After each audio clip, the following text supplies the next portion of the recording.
Bom, é o seguinte, o que é geometria analítica? Nós vamos tentar estudar o espaço com ferramentas da álgebra. Existe a geometria que é ensinada no ensino médio, onde os conceitos geométricos, ponto, reta, plano, são estudados apenas a partir da lógica mesmo, usando certos princípios que são considerados evidentes. A gente consegue deduzir certas propriedades desses objetos por meio da lógica. É assim que funciona na chamada geometria sintética, que é a geometria ensinada na escola, no ensino médio, e a geometria clássica, a geometria que foi desenvolvida por Euclides, Pitágoras, aquele pessoal lá da Grécia. Era assim que funcionava no início da geometria. O camarada olhou para o espaço ao redor e percebeu que basicamente eu posso enxergar esse espaço como constituído de pontos que podem formar figuras geométricas como reta, plano, e essas figuras geométricas se relacionam de uma maneira que a gente consegue entender, e consegue entender a partir de certos princípios que podem ser enunciados de uma maneira rigorosa, e a partir dos princípios a gente usa regras de inferência da lógica para deduzir certas propriedades, e assim vai chegando a conclusões até inesperadas, né? O teorema de Pitágoras, por exemplo, é uma coisa que é interessante e não é algo óbvio, não é algo que você nasce sabendo. Dado um triângulo retângulo, você tem hipotenusa A, catetos B e C, então A ao quadrado é igual a B ao quadrado mais C ao quadrado. Você não nasce sabendo isso, apesar de que ao seu redor você está rodeado de triângulos, inclusive triângulos retângulos. Então tá tudo ao seu redor e você não percebe, né? Teve que ter uma certa genialidade aí para chegar nesse resultado, que é devida, atribuída a Pitágoras, né? Mas na verdade o mais provável é que tenha sido os discípulos dele. Então, com a lógica e usando esses tais princípios, né, básicos da geometria, que são chamados axiomas, a gente consegue deduzir propriedades, deduzir fatos, teoremas, até inesperados e úteis. Essa é a maneira como funciona a lógica sintética. Então, só para dar um exemplo de alguns desses princípios, né, que são chamados axiomas. Dados dois pontos, existe uma única reta passando por esses dois pontos distintos. Né? Dados dois pontos distintos, existe uma única reta passando por esses dois pontos. Isso é óbvio, isso é evidente. Se você não concorda com isso, é porque você não sabe o que é ponto e não sabe o que é reta. Dados dois pontos no espaço, existe uma única reta passando por eles. Pronto. Ninguém vai discordar disso aí. Outra coisa, dados três pontos não colineares, existe um único plano passando por eles. É uma afirmação até análoga àquela que eu falei antes. E uma proposição, de certa forma intuitiva, mas também já gerou algumas controvérsias, é a seguinte: dado uma reta em um ponto fora dela, existe uma única reta passando pelo ponto dado que é paralela à reta dada. Tem uma reta aqui, tem um ponto aqui, e existe uma única reta paralela à reta dada passando pelo ponto dado. É intuitivo, né? Você vai ajustando essa reta para que ela fique paralela à reta dada e que passe pelo vetor dado. Pronto, isso é intuitivo. Então, é considerado outro princípio também da geometria. Então, a geometria sintética funciona assim. Lista certos princípios, eu ia até trazer uma lista desses axiomas, e a partir deles, pela lógica, a gente vai deduzindo, né, fatos da geometria. Nesse livro aqui, a gente vai estudar geometria numa abordagem um pouco diferente, que é usando as ferramentas da álgebra. Sendo que a gente vai assumir certos conhecimentos de geometria básica que vocês estudaram na escola. Pelo menos é assim que o livro funciona. Ele parte do pressuposto que você sabe que é um ponto, sabe que é uma reta, sabe que é um plano, conhece esses princípios mais ou menos, que de fato são intuitivos. Então, mesmo sem alguém ter estudado muito bem a geometria, mas pelo menos se souber o que é um ponto, uma reta, um plano, ele consegue concordar com essas afirmações, esses princípios, esses axiomas. Tá? Então, o livro funciona assim e em alguns momentos ele vai fazer referência a fatos da geometria sintética. Quando eu falar geometria sintética, eu estou me referindo a esse tipo de geometria que se estuda na escola e que é baseada na lógica. Geometria analítica é baseada também na álgebra. Na lógica também, mas também na álgebra. Bom, nossa primeira tarefa é definir o conceito de vetor. Esse conceito de vetor aparece na física e em outras ciências também, representando grandezas como força, velocidade, aceleração, etc. É importante na física o conceito do vetor, o conceito de vetor e as operações, né, que a gente pode fazer com vetores. A gente pode somar vetores, a gente pode multiplicar um vetor por um número. Aí vocês já devem ter ouvido falar, né, que um vetor é uma seta que a gente pode mudar de posição, desde que não mude o comprimento, a direção e o sentido. Então, por exemplo, essas duas setas aqui, AB e A1B1, elas, aparentemente pelo desenho, e de fato a intenção do desenho é essa mesmo, nós vemos que as setas têm o mesmo comprimento, têm a mesma direção, porque são paralelas, e têm o mesmo sentido, porque estão apontando para o mesmo lado. Certo? Então, nesse caso, a gente considera que essas setas representam o mesmo vetor. A gente poderia interpretar essas setas como sendo, por exemplo, uma força, né? A força de 4 newtons, né, apontando nessa direção com esse sentido aqui. Pronto. Então, essa força, ela não vai mudar se eu represento a força com uma seta deslocada para outro ponto, sem mudar a direção, sem mudar o comprimento e o sentido. Então essa é a ideia de vetor. Agora a gente precisa dar uma definição mais rigorosa para essa ideia, definição matemática. Antes de definir um vetor, definir o que é um vetor, nós vamos estudar a noção de segmento orientado. O segmento orientado basicamente é uma seta. Enquanto que vetor é uma seta que você pode mudar de posição, segmento orientado é uma seta apenas. Você não pode mudar de direção, de posição. Se você mudar um segmento orientado de posição, ele vira outro segmento orientado. Ele não permanece sendo o mesmo segmento orientado, certo? A posição é importante. No segmento orientado, a posição é importante. Para um vetor, não. Vetor você muda a posição e permanece com o mesmo vetor. Bom, então, formalmente, um segmento orientado é um par ordenado AB de pontos no espaço. Aí, assim, outra coisa também que esse livro usa e pressupõe que você sabe é teoria de conjuntos básica. Por isso eu acho que vocês deveriam ter alguma disciplina de pré-cálculo, introdução a fundamentos da matemática, alguma coisa do tipo, porque tem muita coisa que não dá para entender de cara assim, para quem chega assim. Pega um livro desse, sem ter uma boa base matemática, uma boa base mesmo, assim, que é difícil ter, né, na educação brasileira, o ensino médio não prepara bem na matemática. Né? E então, você chega na universidade com uma formação, com um fundamento matemático bastante completo. Aí, deixa eu explicar aqui mais ou menos o que é que está acontecendo.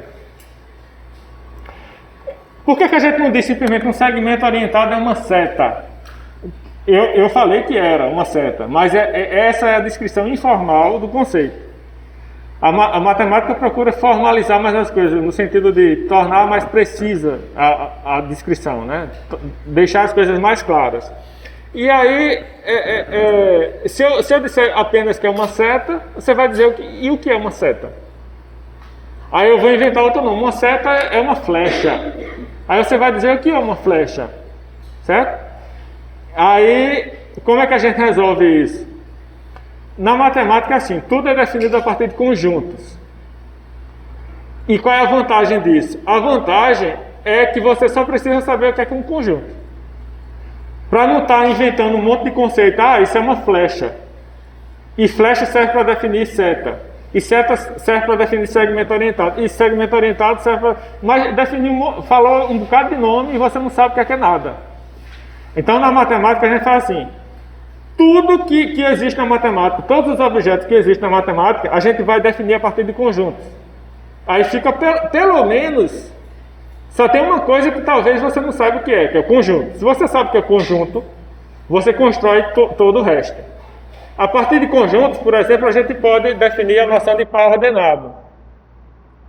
Que é isso que ele está escrevendo aqui. Parênteses A, vírgula B. O que é um par ordenado?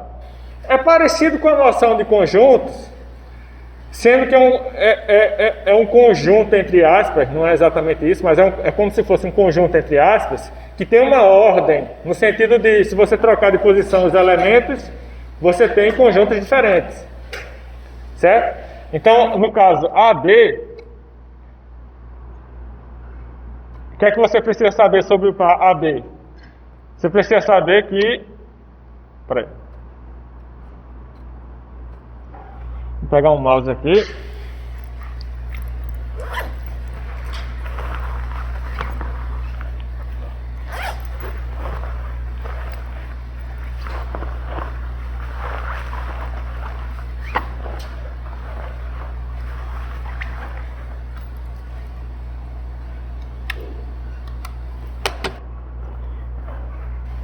Bom, o que é um par ordenado? Tudo que você precisa saber sobre um par ordenado é que a gente escreve um par ordenado com parênteses, dessa forma aqui, AB, né? Parênteses, dois carinhas dentro, esses carinhas podem ser qualquer coisa a princípio, se eu quiser falar de par ordenado, né? Em geral, mas ali o par ordenado envolve pontos, poderia envolver outras coisas. Então, quando é que dois pares ordenados são iguais? Quando é que AB é igual a CD? Vão ser iguais se e somente se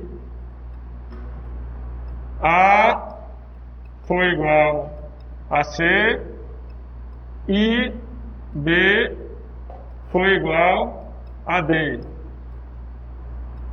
Tá? Então, isso é um par ordenado. Mas como é que você sabe que existem pares ordenados? Aí vem a questão dos conjuntos. A gente pode definir um par ordenado usando conjuntos. Tá? E então, tudo na matemática termina sendo definido em termos de conjuntos. Então, por isso que eu estou dizendo, a gente quer saber o que é um vetor. Para saber o que é um vetor, a gente precisa falar de flecha. Mas flecha, o que é uma flecha? Flecha é um segmento orientado. E o segmento orientado é o quê? Segmento orientado é um par ordenado de pontos no espaço, satisfazendo o quê? Essa propriedade aqui. Quando eu falo par ordenado, eu já estou dizendo que está satisfazendo essa propriedade aqui. E por último, a última coisa que você pode perguntar é o que é um par ordenado. Aí eu poderia também definir isso, assim, ó, um par ordenado AB, é definido na teoria dos conjuntos como sendo o conjunto, abre chaves, coloca outra chave aqui mais interna, põe AB no conjunto interno, depois abre outra chave, põe o B aqui e fecha a chave mais externa. Isso aqui já é uma nota de rodapé, não precisa se preocupar com isso aqui não, tá? Isso aqui é uma nota de rodapé apenas para dizer que, ó, se a gente quisesse definir par ordenado em termos de conjunto, poderia, porque para esse conjunto definido dessa forma aqui, ele satisfaz essa propriedade. Pode-se provar que esse conjunto satisfaz essa propriedade aqui. Certo? Então, tudo é definido em termos de conjunto. Função, o que é uma função? É um conjunto de pares ordenados. Relação é o quê? É um conjunto de pares ordenados também. Tudo que você pensar na matemática é um conjunto. Certo? Bom.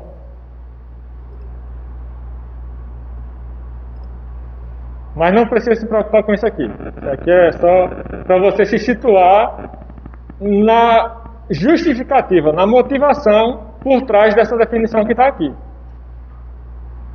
Ele prefere definir segmento orientado como sendo um par ordenado, porque par ordenado a gente consegue definir por conjunto. Se a gente consegue definir por conjunto, então está esclarecido. Agora, a ideia da definição é o quê? É pensar nesse par ordenado como sendo uma seta, como eu falei. Então, quando eu falo par ordenado AB, eu estou pensando numa seta com origem no ponto A e extremidade no ponto B. Então, a ideia geométrica dessa definição aqui é isso. Um segmento orientado é uma seta, mas que formalmente a gente trata como sendo um par ordenado. Certo? Isso aqui. Bom, vamos adiante.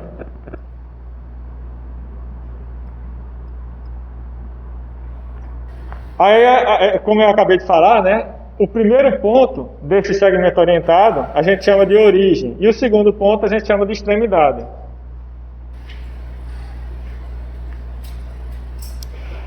Em alguns outros livros você pode encontrar também os termos cauda e cabeça. Cauda para a origem, que é onde começa a seta, e cabeça para o final, que é a extremidade, de acordo com a nomenclatura aqui do livro, tá? O livro vai chamar de origem e extremidade, mas outros livros vão chamar de cauda e cabeça. Um segmento orientado do tipo AA é chamado segmento orientado nulo. Por quê? Porque a gente pensa nesse segmento como sendo uma seta que começa num ponto e termina no próprio ponto. Ou seja, uma seta de comprimento zero. Por isso que a gente trata como sendo segmento orientado nulo. Então, tem aqui um ponto e eu imagino uma seta saindo desse ponto e chegando nesse ponto, com comprimento zero. Não dá nem para desenhar, porque tem comprimento zero. É só um ponto. Mas, tenha em mente o seguinte, que geometricamente é só um ponto. Porém, se a gente for seguir a definição formal, usando conjuntos e tal, um ponto é uma coisa.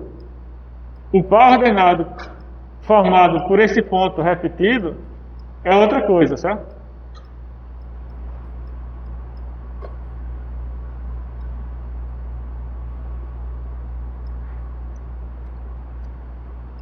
Um ponto é uma coisa. O segmento orientado que começa e termina nesse ponto, a rigor, é outra coisa, embora a ideia geométrica coincida.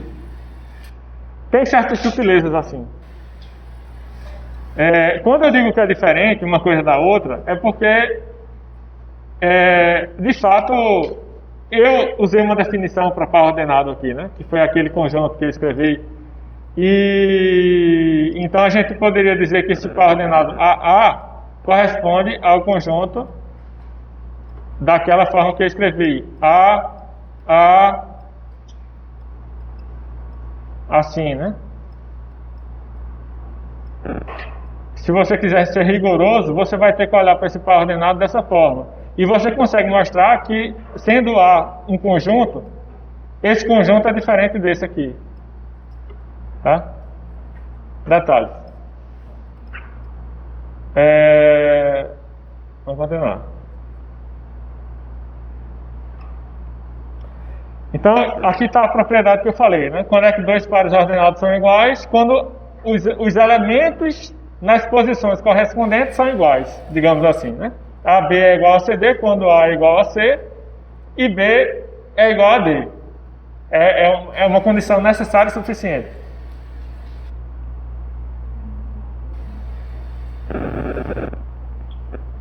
Deixa eu ver se não passei nada aqui.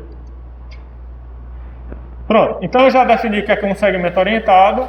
Agora eu quero definir quando é que dois segmentos orientados têm o mesmo comprimento, ou a mesma direção e o mesmo sentido.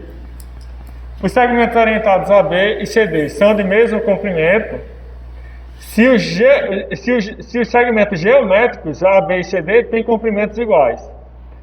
Então veja, é como se fosse assim.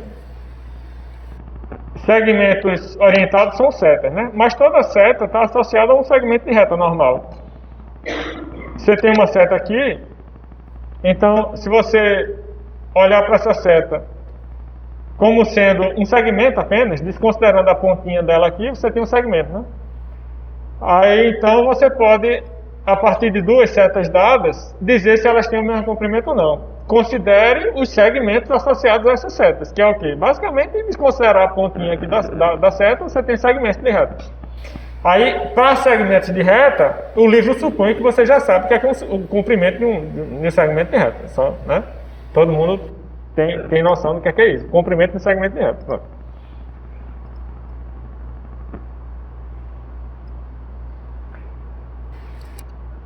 Quando é que dois segmentos orientados, A, B e CD, são de mesma direção ou paralelos? Aqui ele está considerando que os segmentos orientados dados são não nulos. Então, considere inicialmente esse caso. Dados segmentos orientados A, B e CD, que são não nulos, quando é que eu sei que eles têm a mesma direção? Ou seja, quando é que eu sei que eles são paralelos? É a mesma coisa, a mesma ideia, né? Você considera os segmentos de reta associados a eles. Segmentos orientados basicamente são setas, e você, a partir dessas setas, você pode considerar os segmentos de reta subjacentes, e aí para esses segmentos de reta você vê se eles são paralelos ou não, que é uma noção que a gente já sabe lá da geometria sintética.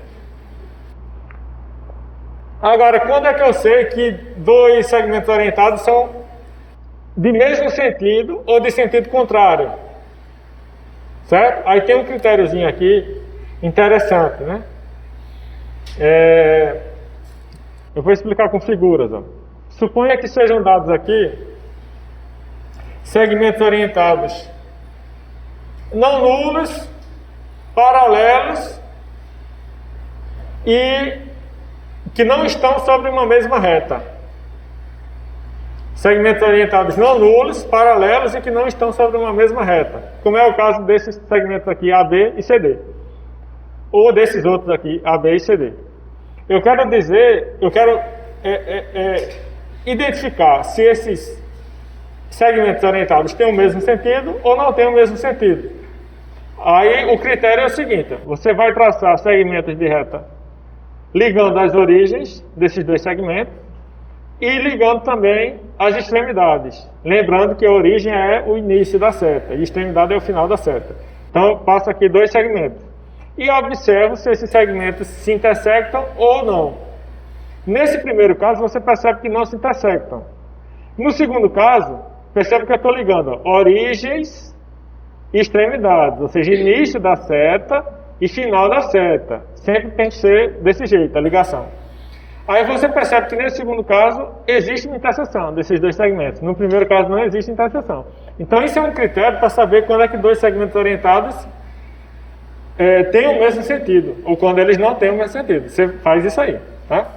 É assim que a gente define a noção de dois segmentos orientados terem o mesmo sentido ou não terem o mesmo sentido, no caso em que esses dois segmentos orientados são paralelos e estão em retas distintas, quer dizer, não são colineares. Agora, no caso em que as retas subjacentes a esses segmentos orientados coincidem, o critério tem que ser um pouquinho diferente. Que seria o quê? Seria nessa figura aqui, ó, onde eu tenho AB e CD sobre uma mesma reta. Aí fica difícil fazer o que eu tinha feito antes, né? Ligar origens e extremidades não vai funcionar. Ligar origens dos... Veja aqui onde é que está o segmento orientado CD, ó. Está em cima do outro. Certo? Se eu for ligar origens desses dois segmentos e extremidades desses dois segmentos, não vai dar certo. Não vai realmente dizer se eles estão com o mesmo sentido ou não. Nesse caso, por exemplo, os segmentozinhos aqui ligando origens e extremidades não teriam interseção. Porém, se eu fizesse o desenho de outra forma, por exemplo, assim, nesse caso aqui, ó, pode até ser que tenha, viu? Deixa eu ver, porque o livro, da forma como o livro está explicando, esse método não funcionaria para esse caso, mas pelo que eu estou vendo, talvez funcione. Deixa eu ver aqui.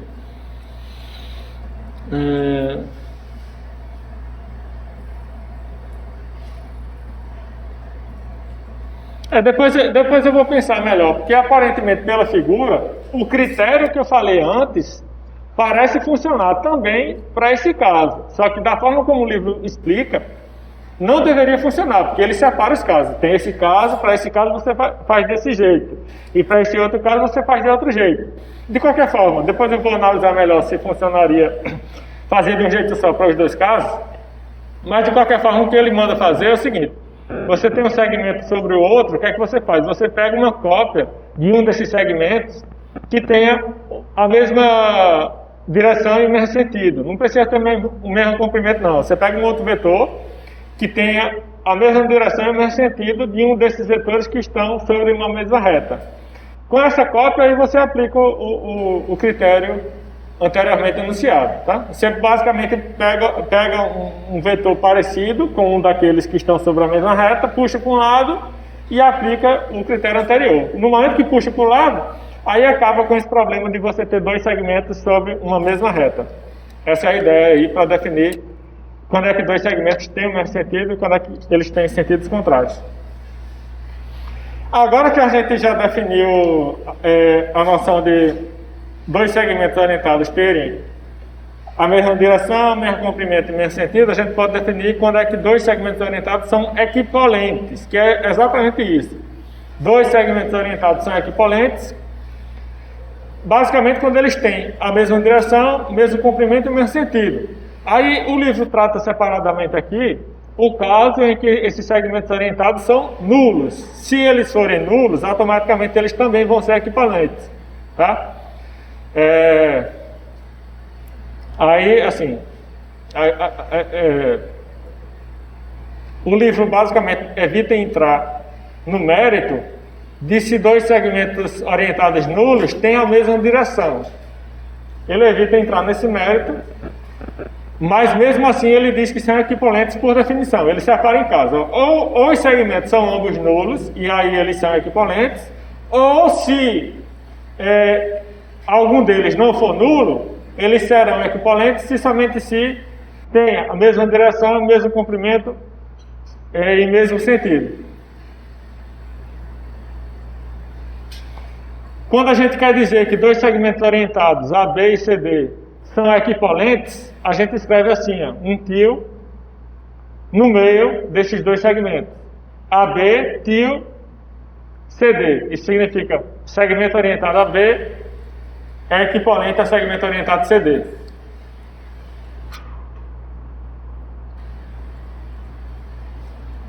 Observação: decorre imediatamente da definição que equivalente a um segmento orientado nulo, só outro ou o mesmo segmento orientado nulo. Esse parênteses aqui, ou o mesmo, foi eu que coloquei. No livro não está com parênteses.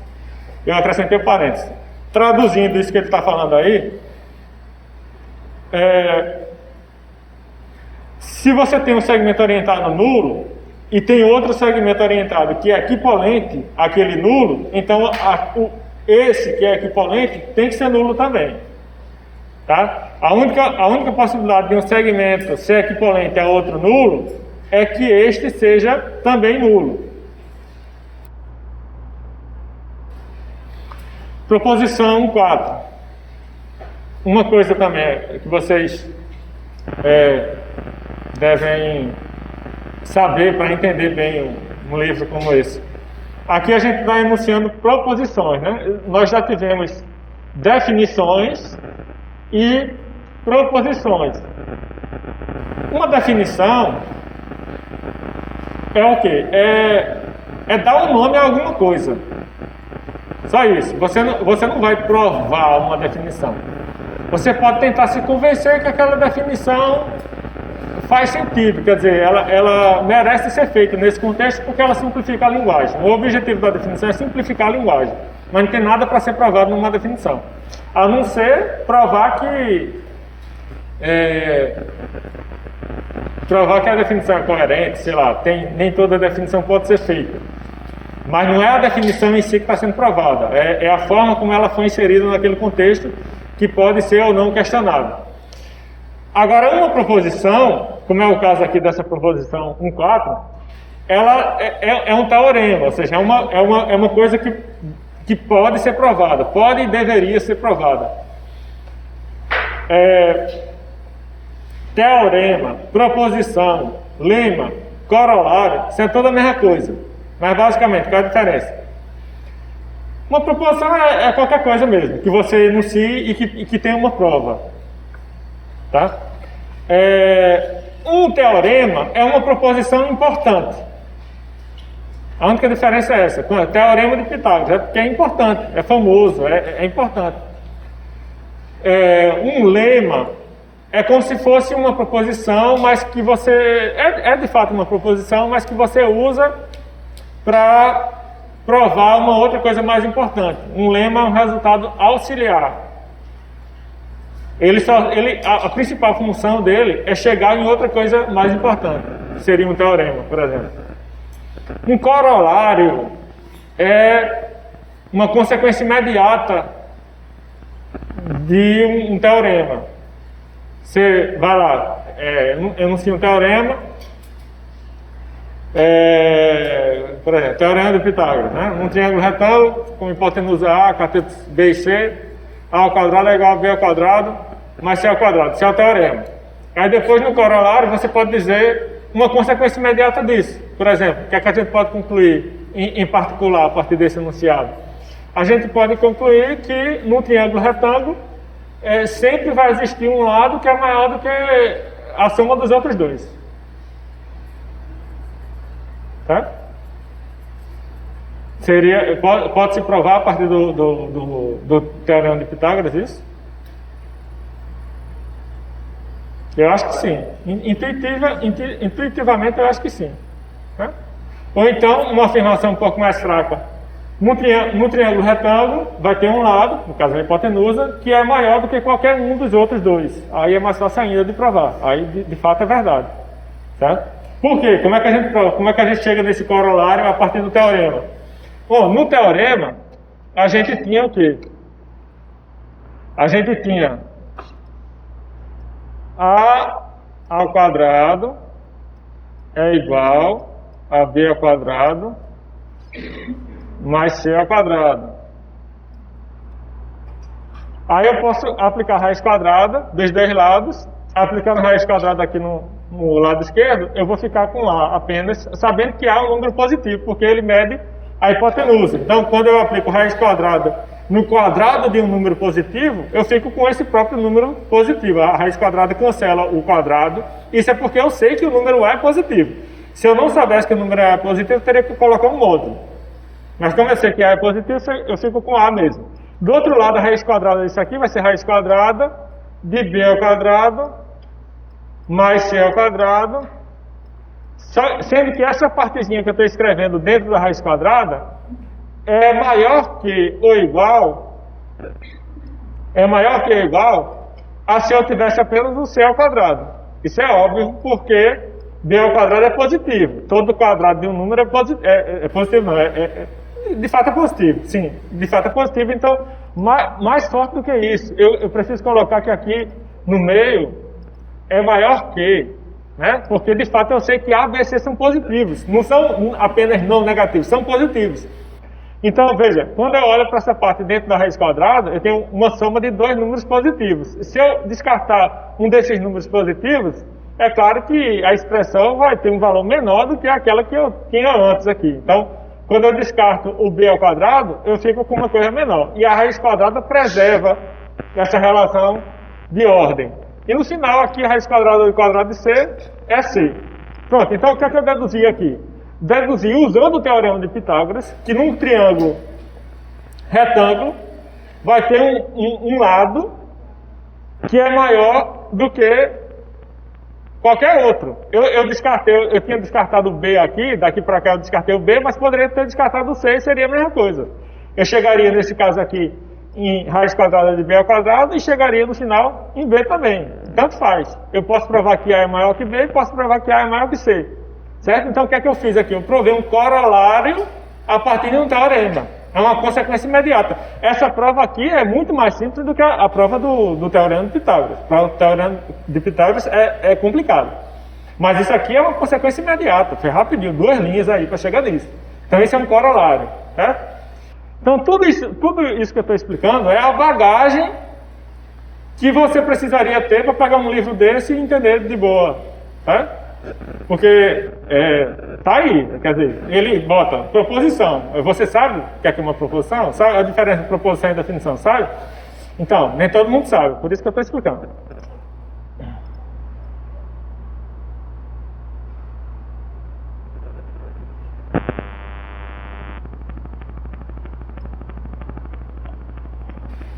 Então, vamos lá. Então, isso é uma proposição. Significa que ela tem uma prova. E ela diz o seguinte: a relação de equipolência é uma relação de equivalência. Isso é outra coisa que o livro não explica assim com o devido enfoque, porque ele acha que você já sabe que é uma relação de equivalência, embora daqui a pouco apareça aqui basicamente a definição de relação de equivalência, mas no caso particular. O que é uma relação de equivalência? Aí eu vou parar para explicar isso. Relação de equivalência. Veja que não confunda o que ele está dizendo aqui, chamando de relação de equipolência, é uma coisa. Relação de equivalência é uma coisa parecida, mas um pouco mais geral. Tá? Aí eu vou tentar explicar isso aí. Primeiro, vamos entender o que é relação de equivalência. Primeiro, antes de falar de equipolência, vamos entender o que é uma relação de equivalência. Antes de tudo, o que é uma relação? Relação, eu vou dar alguns exemplos de relações. Na matemática a gente tem a relação de paralelismo entre segmentos de reta, por exemplo. Segmento de reta AB é paralelo ao segmento de reta CD. Isso é uma relação. Isso é uma maneira de relacionar dois objetos, formando uma proposição que você pode dizer se é verdadeira ou falsa. Uma relação é isso. Ela se aplica a um ou mais objetos, formando proposições que você pode dizer se são verdadeiras ou falsas. Então, a relação de paralelismo é uma relação de equivalência, porque ela é reflexiva, simétrica e transitiva. O que significa dizer isso? Reflexividade é o seguinte: a reflexividade vale quando a relação é tal que todo objeto se relaciona com ele próprio. No caso do paralelismo, estou enrolando a língua, você tem o quê? Um segmento de reta, dado um segmento de reta qualquer. Esse segmento de reta é paralelo a si próprio, sim ou não, verdadeiro ou falso? Aí você tem que ver lá a definição de paralelismo. Normalmente sim, a definição abrange sim essa possibilidade, de modo que a noção de um segmento ser paralelo a outro é uma relação reflexiva, que todo segmento é paralelo a si próprio. Isso é reflexividade. Por exemplo, amigo, ser amigo de. Ser amigo de também é uma relação reflexiva, porque todo mundo é amigo de si próprio. Né? Não sei se alguém discorda. Mas, normalmente, o esperado seria isso, né? É difícil brigar com si próprio.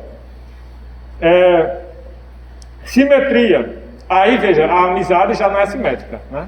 A amizade já não é simétrica. A simetria é dizer o seguinte, para a relação de amizade seria: se uma pessoa X é amiga de uma pessoa Y, então a pessoa Y é amiga da pessoa X. Não vale. Não vale. Existem amizades que não são recíprocas, né? Então, relação de amizade não é simétrica. Mas a de paralelismo é. Se um segmento é paralelo a outro, esse outro é paralelo ao primeiro. Isso sim. Simetria remete à igualdade, né? Um igual ao outro. Não necessariamente. Simetria é quando a relação é recíproca. A relação vai e volta. Por exemplo, como é?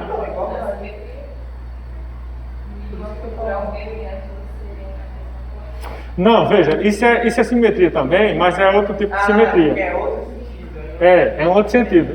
Isso que vocês estão falando, de fato, é chamado de simetria, mas é em outro sentido. Né? Até onde eu conheço, só conheço esse tipo de simetria. Por isso que eu estou remetendo. Mas não é a mesma coisa não, é bem diferente. Simetria geométrica e outra, essa noção de geometria aí que vocês conhecem, na verdade é um caso muito particular da noção geométrica de simetria. A simetria geométrica é o quê? A figura é simétrica, significa que eu passo uma reta assim e a parte que está de um lado é basicamente como se fosse um reflexo da parte que está do outro lado.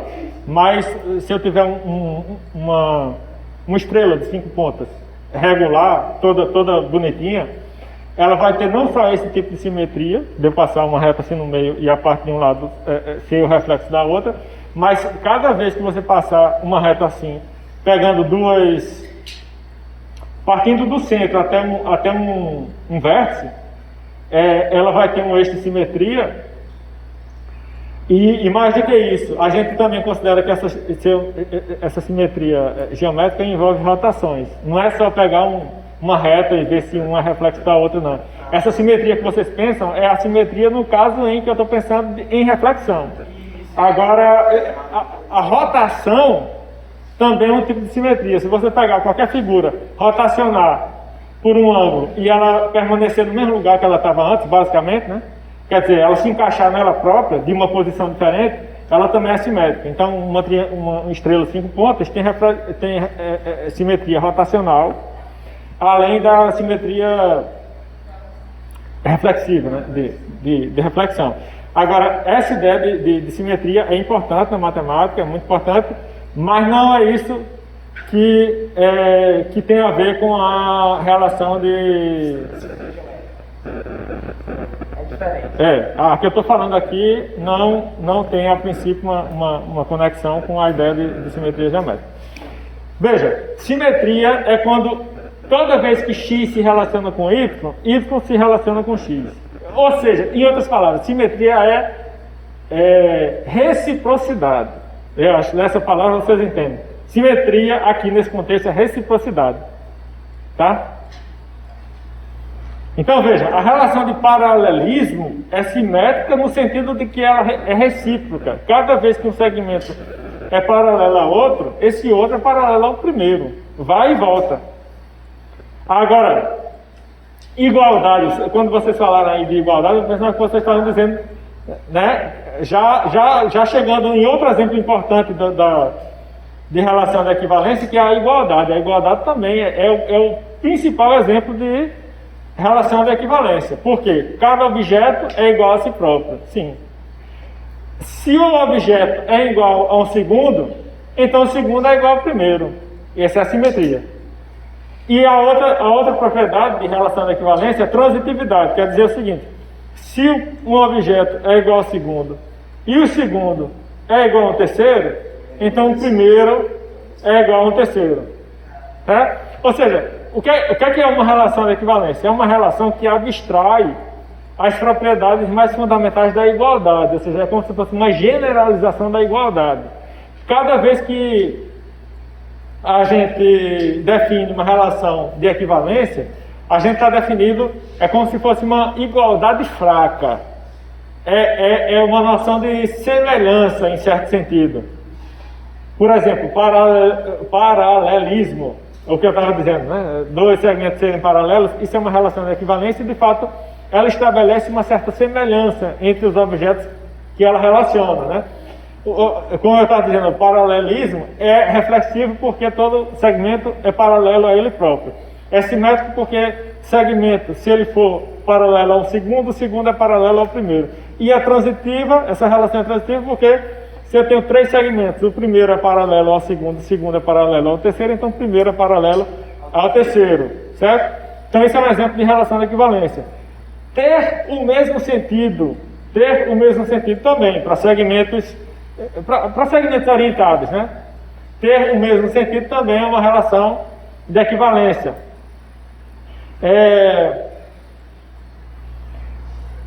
Vocês lembram da noção de função, né? Se eu tenho aqui uma função, vamos lembrar que uma função é o quê?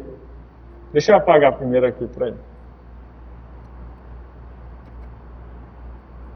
Uma função é o quê? Você tem 2 conjuntos, um chamado de domínio, outro de contradomínio, e a função vai relacionar os elementos do primeiro ao segundo, assim, né? dizendo que, por exemplo, um x aqui se relaciona com um y aqui, aí a gente escreve isso dizendo que y é o f de x, né? Isso é a ideia de função. E para isso ser realmente uma função, é necessário que a cada x eu tenha lá no contradomínio um único y que é associado a ele. Você não pode ter duas setas chegando no mesmo lugar. Embora você possa ter, quer dizer, você pode ter duas setas chegando no mesmo lugar. O que você não pode ter é duas setas saindo do mesmo lugar, né? Isso é a noção de função. Para toda função, você vai ter uma relação de equivalência no domínio dela, definida na seguinte forma: x1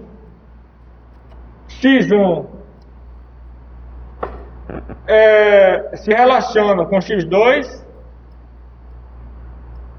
se e somente se eles têm a mesma imagem pela função f. Isso é uma relação de equivalência também, né? Se x1 se relaciona com x2 se somente se eles têm a mesma imagem por f. Isso aqui é uma relação de equivalência. Pode se provar, tá? Então tem vários exemplos de relação de equivalência. E um desses exemplos de relação de equivalência é a noção de equipolência de segmentos orientados. Que aqui é a equipolência, eu defini agora há pouco. Dois segmentos orientados são equipolentes se tem mesmo comprimento, mesma direção, mesmo sentido. Isso é uma relação de equivalência. Significa dizer o quê? Que se... quer dizer, primeiro, reflexividade. A noção de equipolência é uma relação reflexiva, no sentido que todo segmento orientado é equipolente a ele próprio. De fato, para todo segmento orientado, você pode dizer que ele tem o mesmo comprimento, a mesma direção e o mesmo sentido que ele próprio. Isso é claro, né?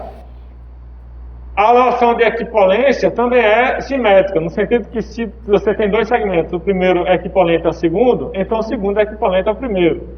E essa relação também é transitiva, porque se você tem três segmentos orientados, o primeiro é equipolente ao segundo, o segundo é equipolente ao terceiro, então o primeiro é equipolente ao terceiro.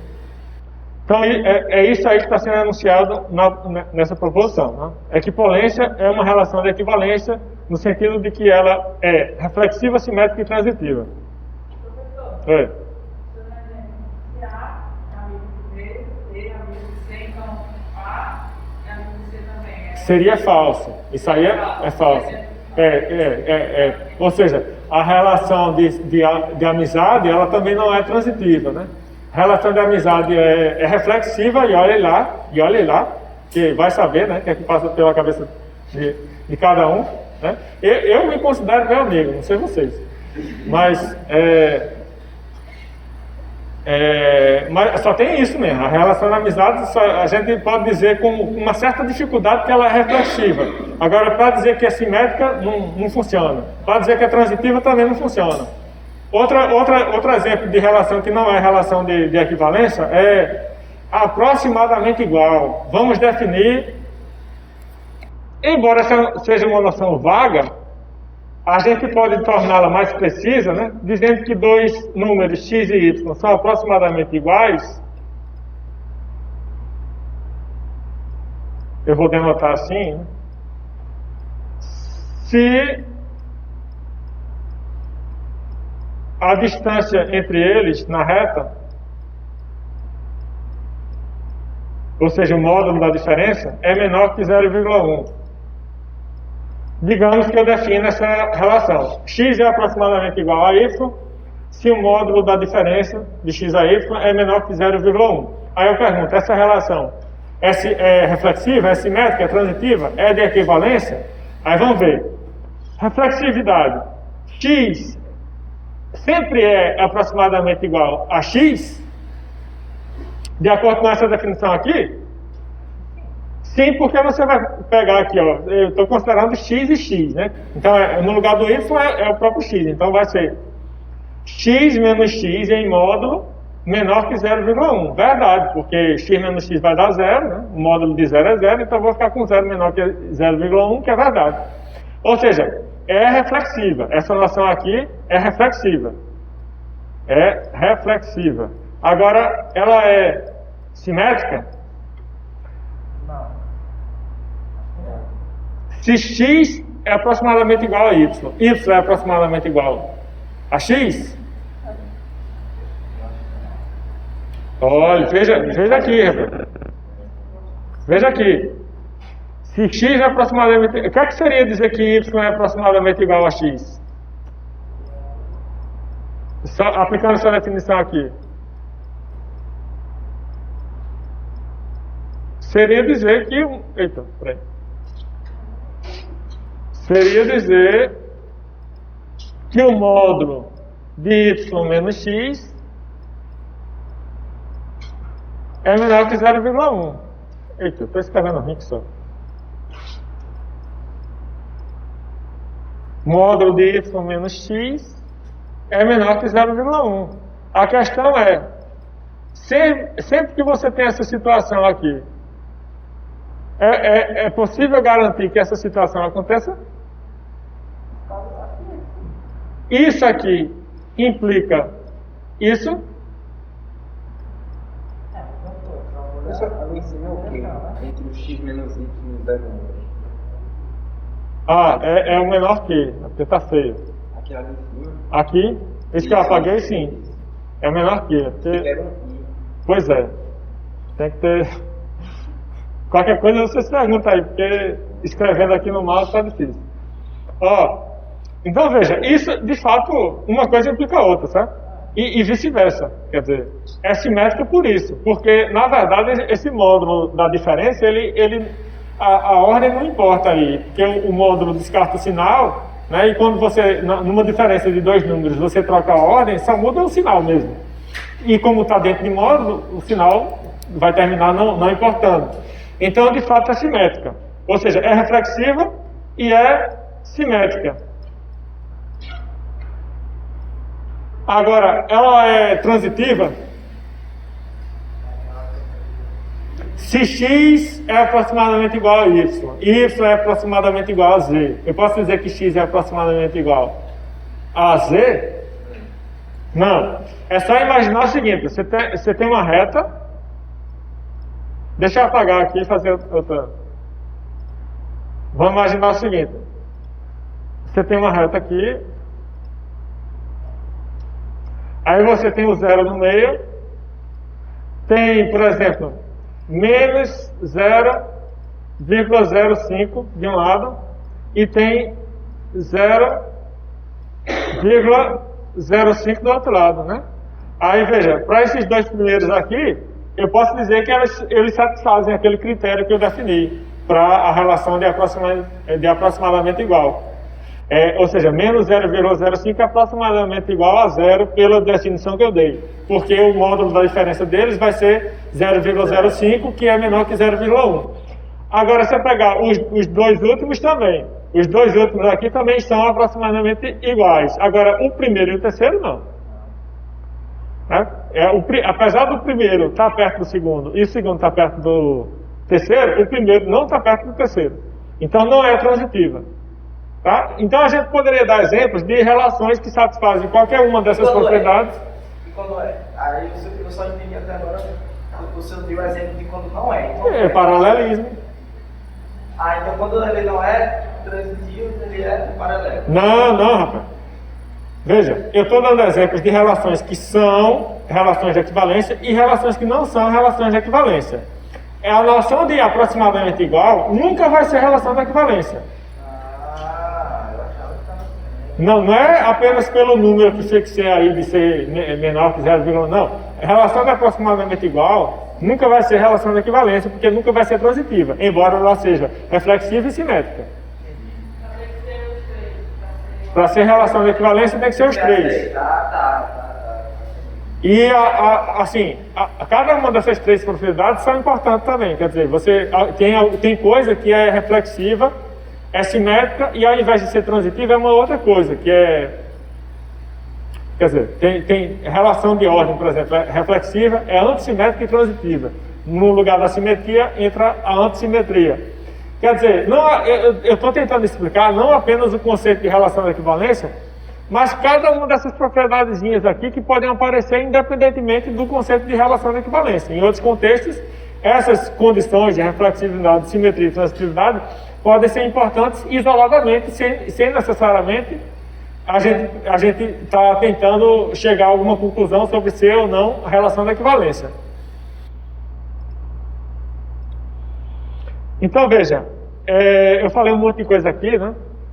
Mas o foco dessa proposição é dizer apenas o seguinte, que a relação de equipolência, da forma como a gente definiu, que é ter o mesmo comprimento, mesma direção, mesmo sentido, essa relação é uma relação de equivalência, porque é reflexiva, simétrica e transitiva. Sim, as três coisas ao mesmo tempo. Um exemplo aí que você falou. O quê? De relação de equivalência. De relação de equipolência? Tinha flexibilidade. Não, veja, o exemplo está aqui, é a relação de equipolência. O número, o de função. O de função que eu falei que pega uma função qualquer, por exemplo, f de x igual a x ao quadrado. Qualquer função mesmo. Eu estou apenas pegando um exemplo aqui, mas qualquer função que você imaginar. Com domínio e contradomínio sendo formado por números reais, por exemplo. E define a relação de equivalência da forma como eu tinha escrito antes, que é x1 se relaciona com x2 se as imagens desses elementos pela função forem iguais. Se f de x1 for igual a f de x2. Isso é uma relação de equivalência. Ela é reflexiva, simétrica e transitiva. Porque, veja, vamos lá, reflexividade. Por que é reflexiva? Porque todo x é tal que a imagem dele é igual a essa própria imagem. A imagem de x é igual à imagem de x. Pronto, acabou, você é reflexiva. Simetria. Se eu pegar dois números, x1 e x2, aí eu vou olhar as imagens, né? Suponha que f de x1 é igual a f de x2. Eu posso dizer que f de x2 é igual a f de x1? Sim. Não, mas a gente já sabe que a igualdade é simétrica. A igualdade a gente já sabe que é simétrica. Então, a partir daí a gente chega à conclusão de que, para essa relação que eu estou definindo no domínio dessa função, ela é simétrica. Transitividade também vai ser a mesma coisa. Se você tem três elementos, x1, x2, x3 no domínio, aí pega as imagens. Suponha que f de x1 é igual a f de x2 e que f de x2 é igual a f de x3. Eu posso dizer que f de x1 é igual a f de x3? Sim, porque, né, novamente, a igualdade a gente sabe que é transitiva. Então, veja que eu estou sempre... O exemplo que o senhor Ali- zero era com Aproximadamente. Isso. mais. Igualdade é relação de equivalência. Igualdade aproximada não. Igualdade aproximada não é, igualdade é, e esse exemplo que eu dei de função, de você olhar as imagens dos elementos no domínio, também é relação de equivalência. Pronto.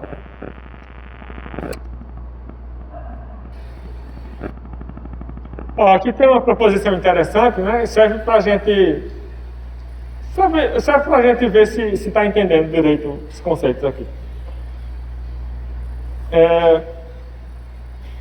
Diz o seguinte: sempre que um segmento orientado AB é equipolente ao segmento orientado CD,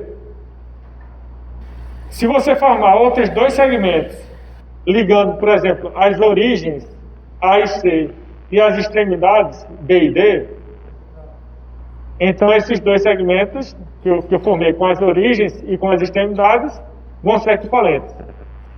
A gente consegue se convencer facilmente disso fazendo um desenho, embora o desenho não seja necessariamente uma prova, mas ajuda a entender. O que eu estou dizendo aqui é o seguinte: isso seria bom no Paint, né? Eu vou fazer no Paint para ficar bem bonitinho. Porque se eu for desenhar aqui é ruim.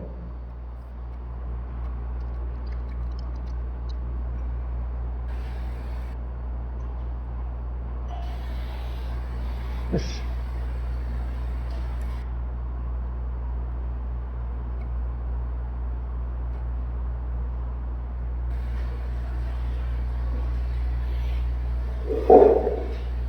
Pronto. Ah, vocês não estão vendo não, né? Deixa. Encerrar a apresentação. Depois eu volto. Pronto. Apareceu não? Volta. Tá rodando, né? Ah, certo. Aquele tem que mudar o esquema lá. Então veja, a ideia aqui é o seguinte, você tem... Vamos colocar dois pontos aqui, A, B, e uma seta.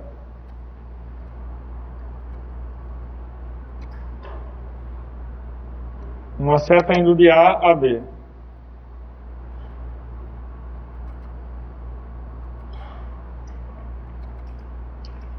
Então, o ponto A é esse carinha aqui. Mais ou menos assim, né? Eita, deixa assim mesmo. Isso, deixa assim mesmo.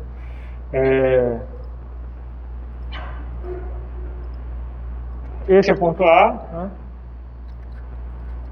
E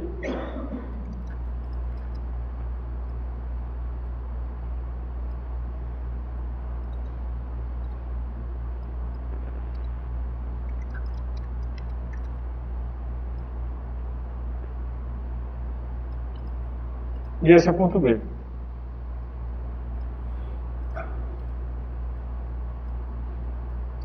Aí eu vou ter também, digamos, um segmento equivalente a este, que eu posso chamar de CD.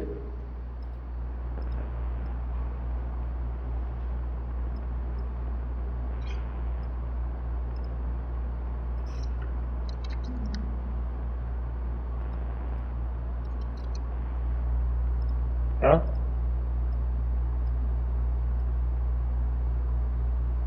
Vou colocar assim. A pergunta é, sabendo que esses dois segmentos são equipolentes, ou seja, tem mesma direção, mesmo comprimento, mesmo sentido. Se eu quiser formar outros assim, ó, indo de A para C,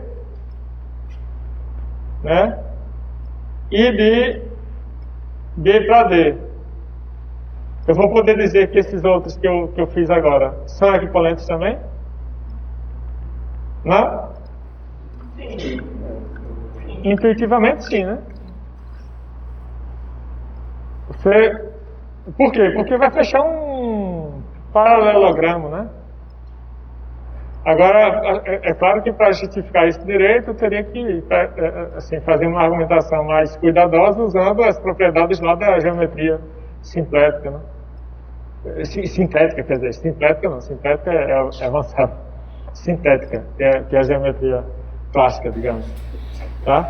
Então, se AB for equivalente a CD, AC é equivalente a BD. Tá?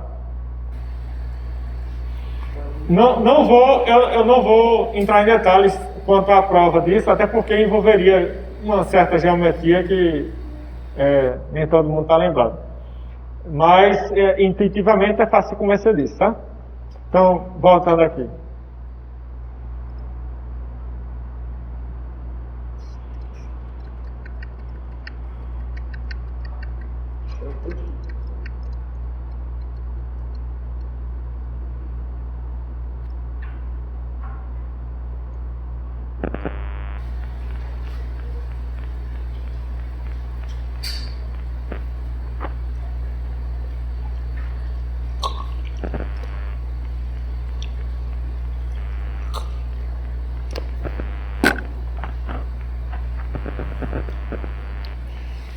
Definição.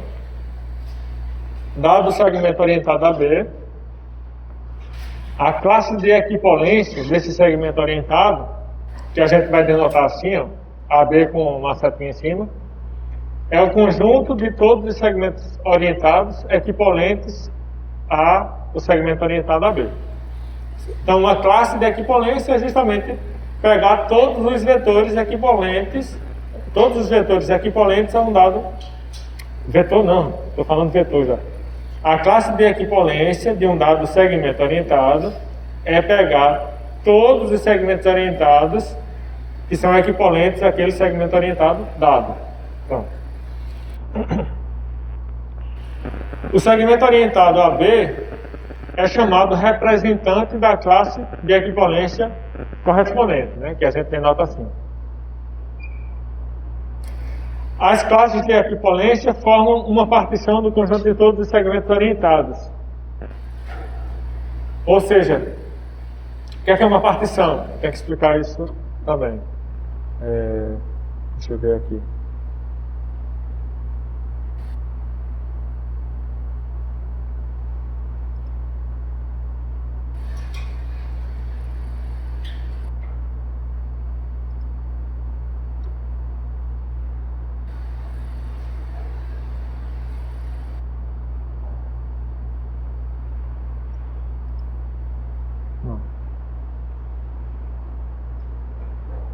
Para ele, né?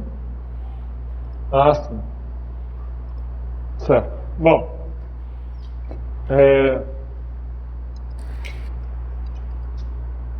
Eu quero falar sobre partição, né? Partição é o seguinte: quando você tem um conjunto e você consegue subdividir esse conjunto em subconjuntos de uma maneira que esses subconjuntos são 2 a 2 disjuntos. Disjunto significa o quê? Quando você pega dois subconjuntos desses, que são diferentes um do outro, então a interseção deles é vazia. Isso é dizer que eles são disjuntos.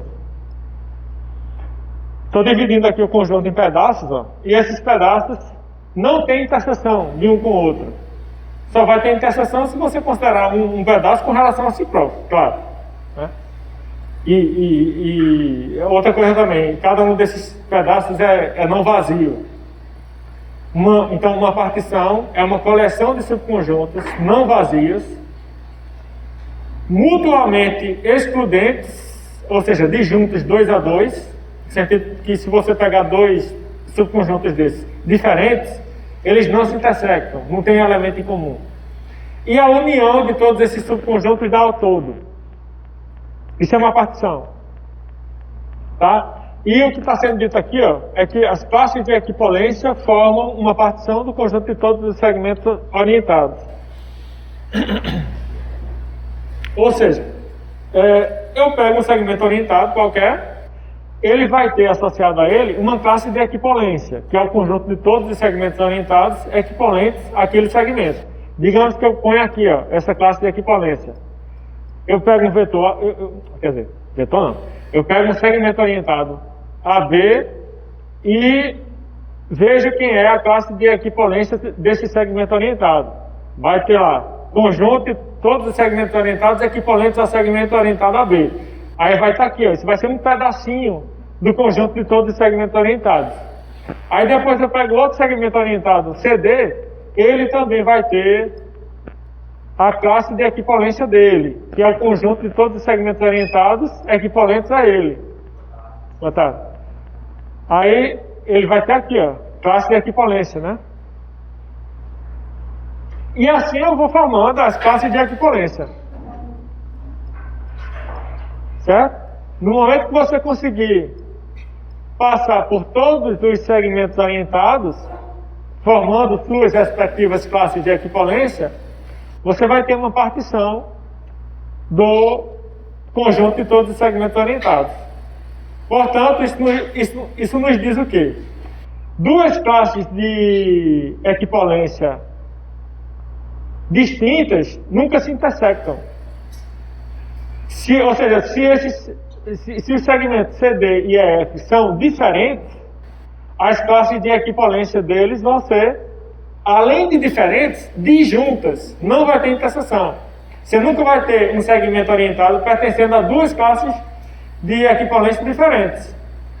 Por quê? Porque se pertencesse, ele seria equivalente a dois segmentos orientados que não são equivalentes. Isso é impossível. Não pode ter elemento em comum em duas classes de equipolência. Porque se tivesse, ele seria equivalente a dois caras, dois representantes, um de cada classe de equipolência, que não são equivalentes. Isso é impossível porque a gente tem a transitividade. Tá? Então, isso é uma das propriedades importantes dessas classes de equipolência. Elas particionam o conjunto de todos os segmentos orientados do espaço. Definição. Agora, finalmente, a gente chega na definição de vetor. O que é um vetor? Vetor é uma classe de equipolência de segmentos orientados, que é isso que eu acabei de definir. Classe de equipolência de segmento orientado é o quê? Você pega o segmento orientado e vê todos os segmentos orientados que são equipolentes a ele. Isso é um vetor. Aí veja que interessante agora, essa definição nada mais é do que a noção informal que a gente já tinha de vetor. A noção informal que a gente já tinha de vetor era o quê? Pegue uma seta e diga que essa seta é um vetor, sendo que ela pode ser transportada para qualquer outro ponto, desde que você não mude direção, sentido e comprimento. Essa é a ideia intuitiva, informal de vetor. E essa ideia é perfeitamente formalizada, né, com a definição que eu acabei de dar, porque eu estou dizendo que um vetor é uma classe de equipolência de segmentos orientados. Isso significa que, dado um segmento orientado aqui, que representa um dado vetor, qualquer outra seta que eu consiga desenhar aqui, paralela à primeira, que tem o mesmo sentido, o mesmo comprimento, vai também ser um representante do mesmo vetor. Ou seja, em outras palavras, eu estou dizendo, qualquer outra seta com o mesmo comprimento, o mesmo sentido, a mesma direção, é o mesmo vetor. Sendo que ao invés de dizer que é o mesmo vetor, eu estou dizendo que é um representante do mesmo vetor. Tá? Então o vetor é isso aqui. Olhe para uma seta e imagine todas as outras setas que têm a mesma direção, o mesmo comprimento e o mesmo sentido. Isso aqui é um vetor. É claro que o meu desenho não está perfeito, mas faça de conta que essas setas aqui têm o mesmo sentido, a mesma direção, o mesmo comprimento. Então todas elas juntas definem um vetor. Ou seja, cada uma delas é um representante de um vetor. Não é que cada uma delas é um vetor, não. Cada uma delas é um representante de um vetor. Pode dizer que cada uma delas são paralelas também? Sim, porque tem a mesma direção. Ter a mesma direção é a mesma coisa de ser paralela.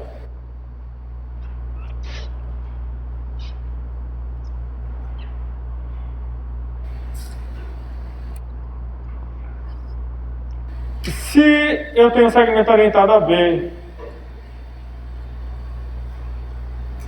eu posso denotar o vetor correspondente, que é representado por esse segmento orientado, da seguinte maneira. Eu ponho aqui origem e extremidade desse segmento orientado com uma setinha em cima. Isso aqui é a notação que a gente usa para vetor que é representado pelo segmento orientado a B, sendo que tem outros representantes também. O segmento orientado a B é um dos representantes deste vetor que a gente denota assim. De modo que, por exemplo, se CD é outro representante desse mesmo vetor, eu vou poder dizer que esse vetor AB é igual ao vetor CD, né? E essa igualdade vai ser verdade se os segmentos orientados aí são equipolentes.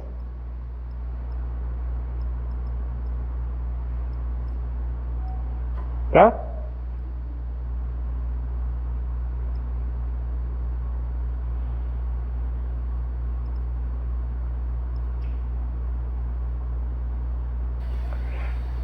Quando não se quer destacar nenhum representante especial, usam-se letras latinas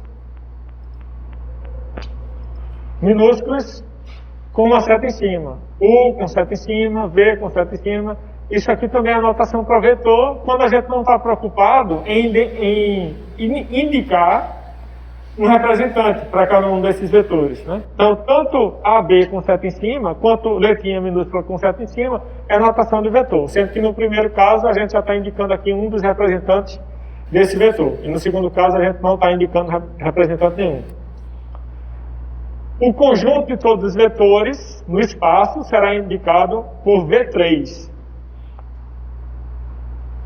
Outra coisa também que eu não falei até agora, né? Falei na outra turma, mas nessa aula ainda não.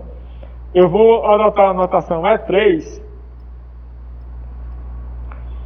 para me referir ao conjunto de todos os pontos no espaço tridimensional.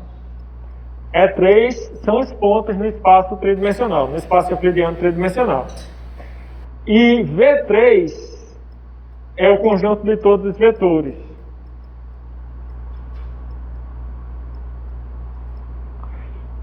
É importante ter clareza da diferença entre uma coisa e outra. Ponto é um ponto. Vetor é uma classe de segmentos orientados equivalentes, né?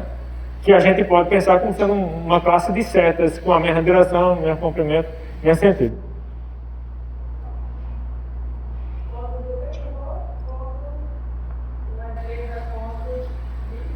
Não, eu estou dizendo que nós temos a noção de pontos no espaço e temos a noção de vetores no espaço. Ponto é uma coisa. O que é um ponto? Um ponto é um ponto. Não tem nem definição para isso. É uma noção primitiva. E segmento orientado, aliás, e vetor é outra coisa. Vetor é o quê?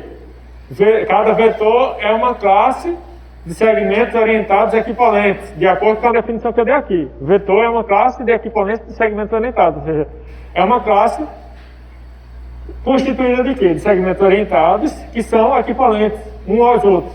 Cada representante de um vetor é equivalente aos outros, né? Então, não confundir o espaço V3, que é um conjunto de vetores, com o conjunto E3, que é o conjunto dos pontos no espaço. Tá?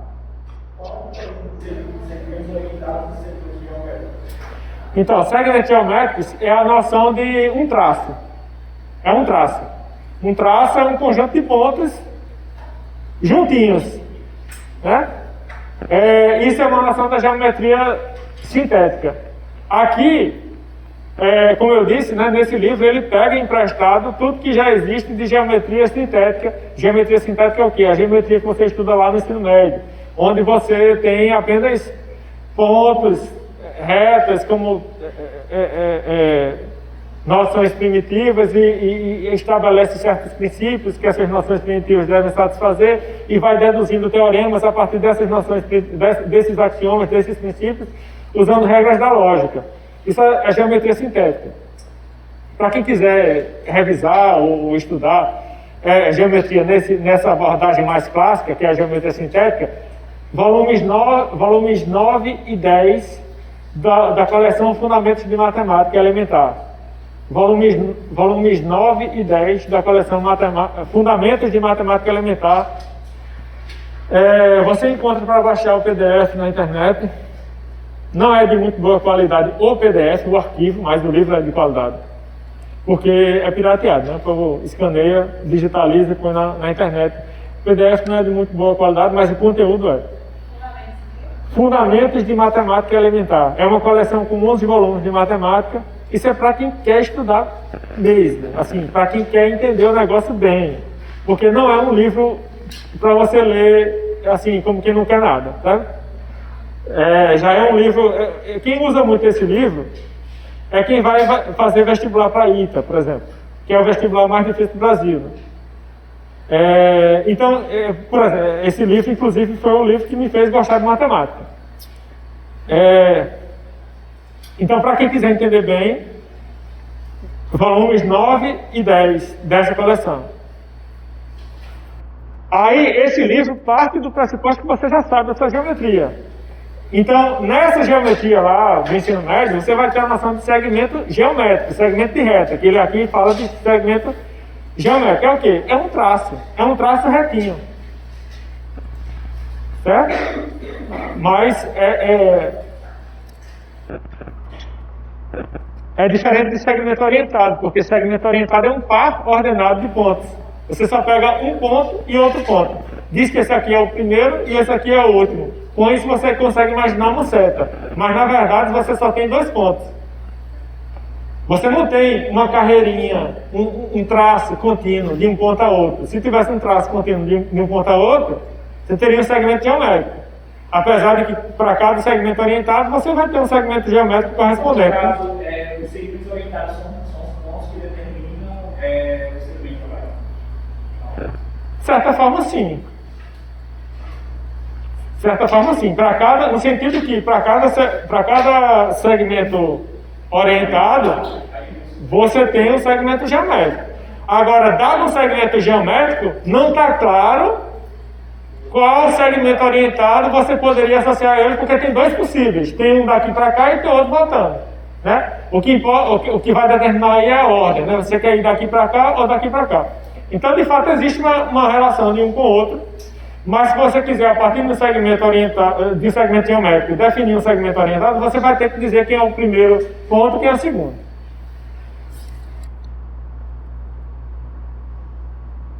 Aqui tem uma propriedadezinha interessante também, de vetores, é interessante e importante, que é a seguinte: dado um vetor U e dado um ponto, existe um único ponto B. Eu tenho aí um vetor U e um ponto P de pato.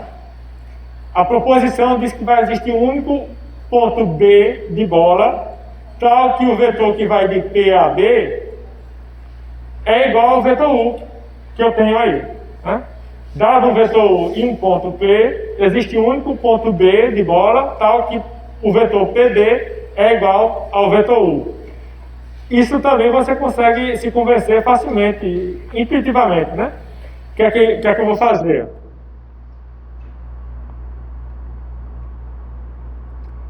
Se eu tenho esse vetor U, um vetor é o quê? Lembre-se sempre que um vetor é uma seta, um vetor é uma seta? A rigor, um vetor é uma classe de segmentos orientados. Então significa que você tem vários segmentos orientados lá, que são equivalentes entre si, e você pode escolher um deles. Escolha um desses segmentos orientados. Tá? Então quando você escolher um dos representantes, um dos segmentos orientados que constituem esse vetor, você vai ter dois pontos, né? Então digamos aqui que eu tenho um segmento orientado representando o vetor U, que seja constituído, por exemplo, dos pontos. Não vou chamar de A e B não, vou dar outro nome, deixa eu ver. Vou chamar de C e D. Então, estou escolhendo aqui um representante para o vetor U, que é o segmento orientado CD. E eu tenho também um ponto P. Eu quero fazer o quê? Eu quero construir um ponto B, tal que o vetor PB seja igual ao vetor CD. Qual é a ideia? Bom, a rigor eu deveria separar alguns casos aí, porque ninguém disse, por exemplo, que C é diferente de P. Pode ser que coincidam, esses dois pontos aqui pode ser que coincidam. Se coincidirem, fica fácil escolher o ponto B que eu quero construir, porque nesse caso, trazendo C para cima de P, o ponto D vai ficar exatamente na posição que eu quero que ele fique. Né? O ponto D vai ficar numa posição aqui, definindo um ponto P. Se eu trouxer C para P, o ponto D vai ir para uma posição B, tal que a seta aqui vai definir o mesmo vetor. Eu estou falando apenas no caso em que o C é conhecido com P. Nesse caso, defina B como sendo D, e acabou. Mas tem também o caso em que C não coincide com P. Aí eu tenho que pensar como é que eu faço para construir o ponto B aqui, tal que PB, o vetor PB é igual ao vetor CD. Aí veja, é basicamente usar coisas que a gente já sabe da geometria. Essas construções sempre vão envolver conhecimentos prévios de geometria. Por exemplo,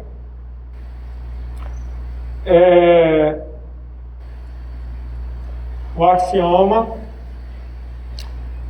Um dos primeiros axiomas da geometria de incidência, de Euclides, é que, dados dois pontos distintos, existe uma única reta que passa por eles. Eu inclusive, já citei esse axioma aqui hoje. Né? Dados dois pontos distintos, existe uma única reta que passa por eles. Isso é lá da geometria sintética, lá, de Euclides e tal.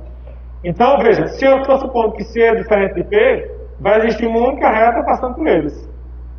Aí eu passo essa reta aqui. Certo? Além disso, aí vou usar outro axioma agora da geometria. Axioma é um princípio que a gente utiliza para fundamentar uma teoria. Agora vai ser o axioma das paralelas, que diz o seguinte: dado qualquer reta e um ponto fora dela, então considero aqui a reta CD, e o ponto P, que está fora da reta CD, existe uma única reta paralela à reta dada, que passa pelo ponto dado. Esse desenho ficou feio. Vou fazer melhorzinho aqui. Então, dada essa reta CD aqui, e o ponto P fora dela, existe uma única reta paralela à reta dada que passa pelo ponto dado. Seria essa aqui. Isso também é da geometria sintética que eu estou aproveitando aqui. E vai ter outra propriedade lá que vai garantir que, por exemplo, no momento que eu usar novamente o axioma das paralelas para fazer a mesma construção aqui passando por D, paralelamente à reta PC, dada essa reta PC e o ponto D fora dela, existe uma única reta paralela à reta dada, passando pelo ponto dado. Usei novamente o axioma das paralelas aqui, e vai ter outra propriedade que vai dizer que essas retas aqui vão se intersectar num ponto. Essa propriedade seria o quê? Seria dizer que, sabendo que essa reta é paralela a esta, sabendo que esta é paralela a esta, e que essas duas se intersectam aqui, então essas outras duas, que são paralelas às primeiras que eu falei, também vão se intersectar num ponto. É tudo coisa da geometria que a gente tem que estar aproveitando aqui, tá? Porque esse livro tem essa abordagem de pegar coisa da geometria para dar a elas uma abordagem algébrica, para a partir daí usar principalmente a álgebra. Então vai ter uma interseção aqui que eu posso chamar de B. E agora tem como mostrar, e a gente consegue se convencer facilmente apenas pela construção que eu fiz, que o vetor PB é igual ao vetor CD. De fato, você tem aqui um paralelogramo. Num paralelogramo, os lados opostos são congruentes, têm a mesma direção, né? São paralelos. E quanto à orientação, a orientação que eu estou escolhendo aqui é claramente a mesma do vetor U. Então é essa a ideia. Eu não vou entrar em detalhes sobre a prova disso, mas é importante entender a ideia e é importante saber que existe uma prova, que seria escrever isso cuidadosamente, citando explicitamente todos os princípios lógicos utilizados, todos os axiomas utilizados, tarará. Olha a animação aí, ó. A partir do ponto U, do vetor U e do ponto P, basicamente o que eu fiz é o quê? Imaginar esse vetor U posicionado sobre o ponto P, e a partir daí, naturalmente, a cabeça do vetor vai me dar o ponto que eu precisava, né? Esse ponto tem a propriedade de que o vetor PB coincide com o vetor dado originalmente, que era o vetor U. Esse vetor U daqui é o mesmo vetor que eu acabei de construir usando o ponto P como extremidade. E, na verdade, esse ponto B é o único, a única possível escolha que eu poderia fazer para que o vetor PB coincida com o vetor U. A gente vai usar essa propriedade mais para frente em algumas situações, em algumas ocasiões. Então, daqui a pouco eu vou estar fazendo referência a essa proposição aqui. Temos mais algumas definições. O vetor nulo é o quê? É o vetor que tem como representante um segmento orientado nulo. Vamos denotar o vetor nulo com essa notação aqui de 0 com uma seta em cima. Então, pergunta: quantos segmentos orientados nulos existem?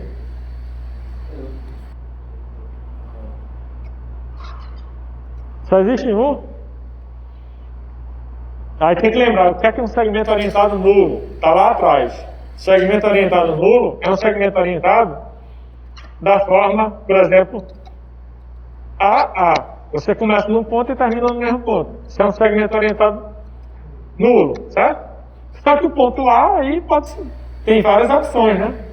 Para cada ponto no espaço, você vai ter o segmento orientado nulo correspondente àquele ponto, que é como se fosse uma seta de comprimento zero, começando e terminando naquele ponto, que a gente formaliza com pau ordenado assim. Então, quantos segmentos orientados nulos existem?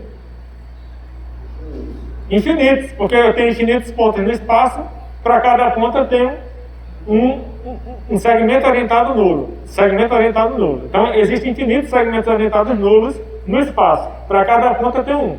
Agora, quantos vetores nulos? Vetor é o quê? É uma classe de segmentos orientados equivalentes. Então, se eu quiser falar de vetor nulo, eu tenho que pegar todos os segmentos orientados nulos e juntar numa única coleção, que é o vetor nulo. Ou seja, todos esses segmentos orientados nulos são representantes de um único vetor, que é o vetor nulo. Apesar de ter infinitos segmentos orientados nulos, só existe um vetor nulo. Essa é a diferença entre segmento orientado e vetor, né? Vetor é uma classe de equivalência. Você tem que pegar todos os representantes para formar um vetor. Segmento orientado, não. Segmento orientado é um par ordenado de pontos no espaço.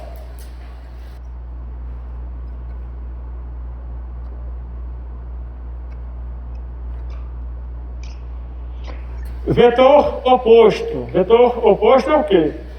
Intuitivamente, se essa seta representa um vetor, U, digamos, qual é a seta que vai representar o vetor oposto? Vetor oposto é você mudar o sentido apenas.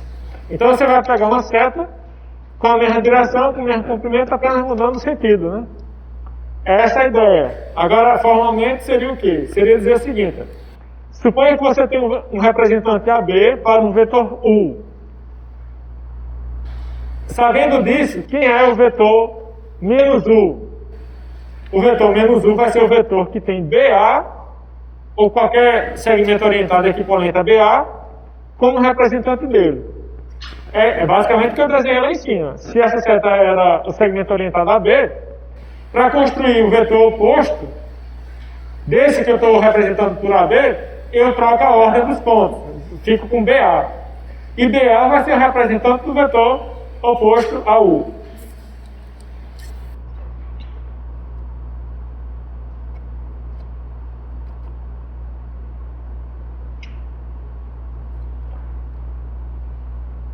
Aqui, né? Vetores opostos. Então só muda o sentido. Preserva a direção, preserva o comprimento.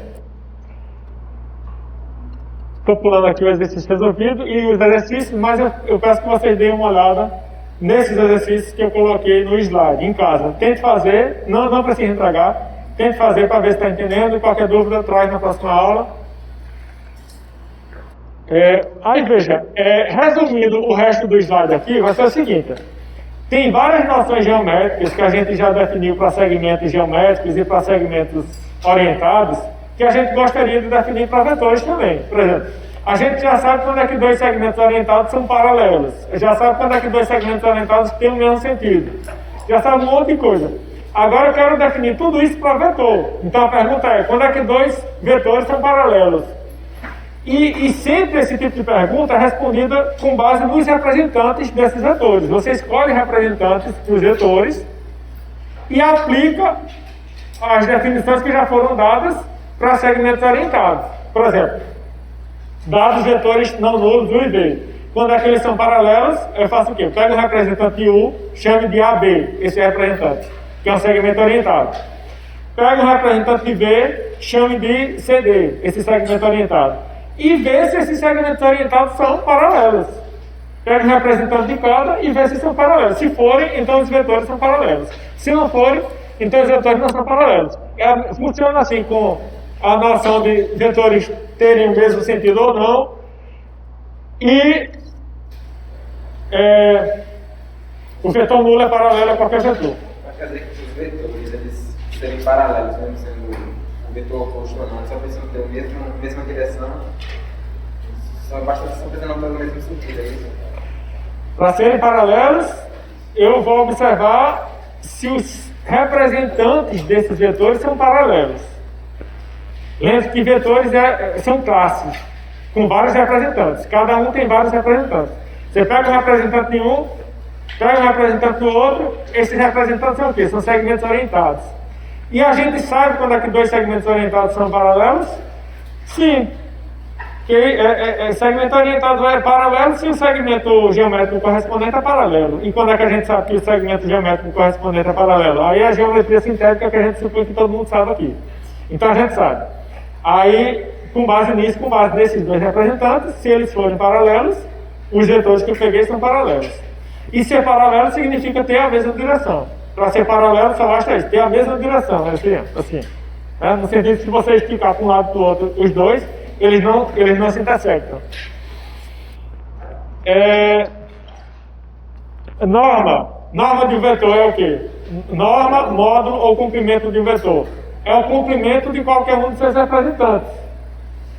Pega novamente, recorre aos representantes. Pega o representante e vê qual é o comprimento dele. O vetor unitário é um vetor com comprimento 1. Norma de um vetor é indicada assim com 2 tracinhos de um lado do outro. Aí tem exercício aqui, tem uma proposição que eu não vou falar, pronto, aí acaba. Chamada, deixa eu fazer aqui a chamada.